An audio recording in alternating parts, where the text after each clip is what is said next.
Hi friends, it's Sophia and welcome to Sophia's Turning 50, where we embrace our age no matter what it is, but especially if we're turning 50.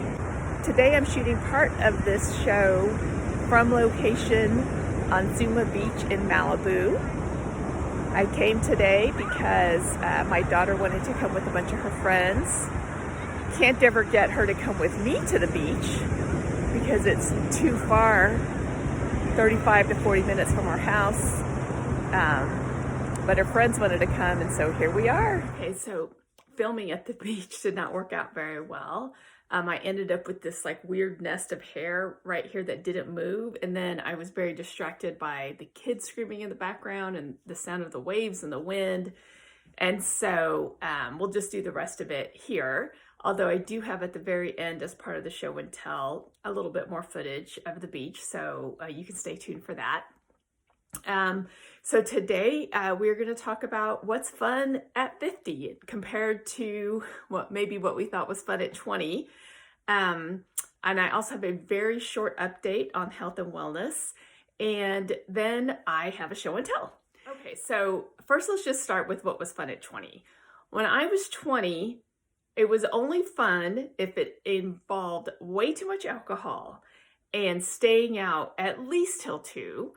And when I would think about it the next day, the less I remembered and the more strangers that I spoke to, the more fun it was. Okay, so that's what I thought then. That sounds like the worst thing I can imagine, obviously. And so the things that are fun to me now are much closer to home. So they're very domestic, and they really intensified during these past 2 years. I've been home quite a bit. And so one of them is working in my yard. I've always been a big outdoor person and working in the yard, but during just during the pandemic, we got some new landscaping done. So I spent a large amount of time, hours, weeding the garden, trimming the garden. I say garden, it's plants. I'm not growing vegetables. Relatedly, we have hummingbirds. So I like to just sit and watch the hummingbirds. They are here year round. If they're out right now, January, and they're abundant in our yard because we have a lot of flowering plants, but then I also have 2 hummingbird feeders. And so they have just they might just speed by past me while I'm outside.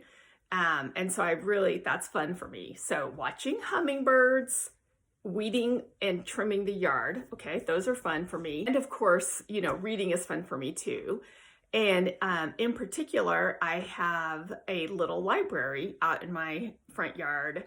I don't know if you're familiar with that. Maybe I'll stick a picture in here. But it looks like a little house, and you put books in it, and they're for the neighbors to take, and they can leave a book, and take a book, or they can just take books. For my library anyway, I actually order books every few months to restock it, and mostly kids books, because most of the people that come are younger kids, like 8 and under. And honestly, nothing gives me greater pleasure than looking out the window and seeing a parent with a young child going through the library. I mean, I just love it. I'm going to take a minute to talk about books that people are trying to ban right now. Just this morning, I texted my daughters an article about it and said, if you'll look on social media and find all the books that people are trying to ban, I'll buy them all for you so you can read them. So you could do the same, or what might have been wiser for me to do is go through the list myself and then text them the whole list of books and say, I better not find you reading any of these books, in which case they would read them all. So we'll see how my plan goes. But I was also thinking about buying a bunch of them and creating, so I have my little library, creating like a banned book library that I would try to control a little bit more, so that way the books could stay in circulation. And I wanted to show you, I actually have this little library kit where, you can kind of stick this in the book, and there's little cards, and it's got a little stamp. So I could actually become a librarian checking books out to people. So as you can tell, the things that I think are fun have gotten simpler and simpler and more domestic. Okay, next up, I have in health and wellness, have a very brief update. If you'll remember a few weeks ago, I told you, and this may be TMI if you're new here, but in health and wellness, I'm very open. So I was having a period cycle that was just going on forever. And I got an ultrasound and they said, oh, everything's fine. But I wasn't satisfied with that answer because I was like, something's going on. And so I had a telehealth appointment with my doctor. And so a little tidbit that I learned is that while everybody knows that one of the signs of perimenopause is that your cycles get longer and longer apart and more sporadic, for other lucky ladies, the exact opposite is also true. And so I just happen to be on the exact opposite end of the spectrum and it's perfectly normal. So that's annoying, but that's something maybe that'll be helpful to you someday. But I will say, before you decide that's what it is, if you're having a months-long cycle, please go see a doctor first. But don't, at least now you know that could be it, so you won't just assume you're dying. So yes, it could be that. And the next thing, this is actually just a little confession. I have been putting off a doctor's appointment. Can you believe it? In my right eye, I told you about my floaters in my left eye. Well, in my right eye, at the same time, I had a different problem, which is the tear duct is clogged and my eye just was like tearing, and then it would get like gunk here. It was gross. It just teared all the time. So I went to the doctor, and they had to do a procedure where, they put like an injection here first to numb, anesthetic. Is that right? Anesthetic? Yeah. And then, as that starts to numb, and just shots. So I had to get shots all around my eye to numb the whole thing. Then he takes like a little needle type instrument, and they dig into your tear duct and pull out the stuff. And they call them stones, which are just really like little calcified bacteria that gets in there. And my tear duct I already had another procedure another time. It's a problem.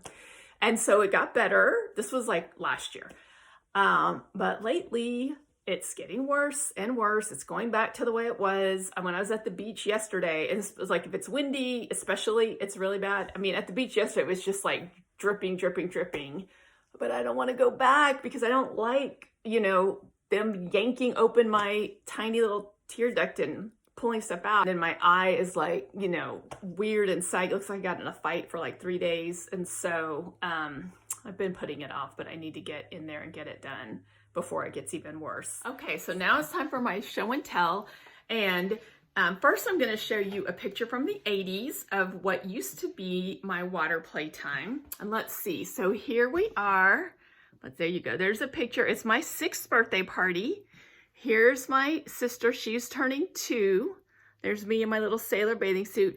This is my friend Diana of I Hate Your Guts fame. And we had a little teeny tiny Scooby-Doo plastic pool in our backyard, and we invited a bunch of people over for a swimming party. That's what my swimming party was. Okay, so that would have been, see if I was turning 6, 1978. So now my kids' swimming time is not only a regular backyard pool, but also we go to Zuma Beach whenever we feel like it. And so here's a little bit more video of Zuma Beach for the second half of this show and tell. Okay, this way, this is towards Malibu. You can see where the cars are driving by. That's the PCH, the Pacific Coast Highway. And then here, just mountains. These are generally all the mountains that you see are Santa Monica Mountains. So I said before it's like 30-45 minutes to my house. If you didn't have to drive through the mountains, it would be half the time. Okay, so here's the Pacific Ocean. Okay, well that's all that we have for today. Remember that just because the things that you like now are much simpler than the things you liked when you were younger doesn't mean they're not still a lot of fun. And let's see what else. Don't delay on your health care, even though I am right now. And make sure that you read a banned book sometime soon. And of course, as always, remember to embrace your age no matter what it is. See you next time.